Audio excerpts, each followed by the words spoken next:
নরেন্দ্র মোদীর ইসরায়েল সফর নিয়ে এপস্টাইন ফাইলে উল্লেখ, এবার ডোনাল্ড ট্রাম্পের পরে নরেন্দ্র মোদীর নামও সেই এপস্টাইন ফাইলে উল্লেখ করা হয়েছে। যদিও এ বিষয়ে নয়াদিল্লি কিছু এখনো পর্যন্ত এই গোটা বিষয়ে অস্বীকার করেছে। বিদেশ মন্ত্রকের বিবৃতি, ইমেলে থাকা ইঙ্গিত নিয়ে বিদেশ মন্ত্রকের বিবৃতি। আমাদের প্রতিনিধি অঙ্কুর ভট্টাচার্য রয়েছেন আমাদের সঙ্গে ফোন লাইনে। অঙ্কুরদার, ডোনাল্ড ট্রাম্প বিল গেটসের সঙ্গে এবার এপস্টাইন ফাইলে নাম জড়ালো ভারতের প্রধানমন্ত্রী।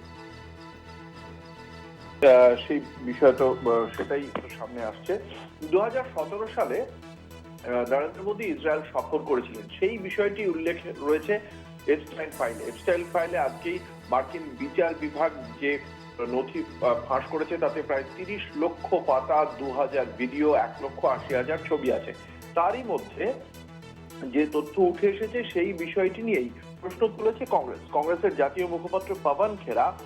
তিনি বলছেন যে এইখানে লেখা ছিল, যে ছবিটাও দিয়েছেন পাবন খেরা, যেখানে বলা হয়েছে যে নরেন্দ্র মোদী এপস্টাইন এবং জেফ্রি এপস্টাইনের মধ্যে যে সম্পর্ক, সেখানে পরিষ্কার লেখা হয়েছে যে নরেন্দ্র মোদী 2017 সালে যখন তিনি ইসরায়েলে গিয়েছিলেন, তিনি এপস্টাইনের পরামর্শ নিয়েছিলেন এবং মার্কিন প্রেসিডেন্টের সুবিধার জন্য ইসরায়েলে তিনি নেচেছিলেন, গিয়েছিলেন বলেই উল্লেখ করেছেন জেফ্রি এপস্টাইন। এবং তাদের কয়েকদিন আগেই দেখা হয়েছিল এবং সেই দেখা হওয়াটা খুব কাজে এসেছিল বলেই উল্লেখ করেছে জেফ্রি এপস্টাইন। এবার সেইটাকে তুলে ধরেই পাবন খেরার পক্ষ থেকে, কংগ্রেসের পক্ষ থেকে যে প্রশ্ন তোলা হয় যে জেফ্রি এপস্টাইনের কাছ থেকে প্রধানমন্ত্রী নরেন্দ্র মোদী কিসের পরামর্শ নিচ্ছিলেন, মার্কিন প্রেসিডেন্টের কোন সুবিধার জন্য তিনি ইসরায়েলে গিয়েছিলেন এবং ঠিক কি কাজ করেছিল, এই প্রশ্ন। এবং তার সঙ্গে তার বক্তব্য, যেটা একটা জাতীয় লজ্জার বিষয় যে একজন সাজাপ্রাপ্ত মানব পাচারকারী, শিশু যৌন নির্যাতনকারী, ধারাবাহিক ধর্ষক, তিনি এরকম ভাবে বলছেন যে নরেন্দ্র মোদীর সঙ্গে তার সম্পর্ক রয়েছে, তিনি চেনেন।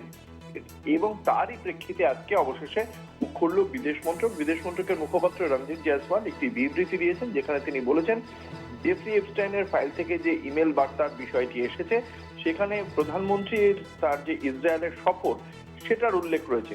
2017 জুলাই মাসে প্রধানমন্ত্রীর ইসরায়েলের সরকারি সফরের ঘটনাটি ছাড়া ইমেলে থাকা যে সমস্ত বাকি ইঙ্গিত রয়েছে, সেটা একজন দণ্ডিত অপরাধীর ভিত্তিহীন অসার চিন্তা ভাবনা ছাড়া আর কিছুই নয়। এগুলো অবজ্ঞার সঙ্গে এগুলোকে খারিজ করা উচিত বলেই মনে করে বিদেশ মন্ত্রক। বিদেশ মন্ত্রক এই কথা বলছে। এখন দেখা যাক এই বিষয়ে কংগ্রেসের পক্ষ থেকে বা অন্য কোনো বিরোধী রাজনৈতিক দলের পক্ষ থেকে এই বিষয়ে আদৌ কিছু বলা হয় কিনা। এপস্টাইনের ফাইল ভারতীয় রাজনীতিতে কতটা গুরুত্ব পায়, অবশ্যই সেটা দেখার বিষয়। ভারতী, ধন্যবাদ অঙ্কুর।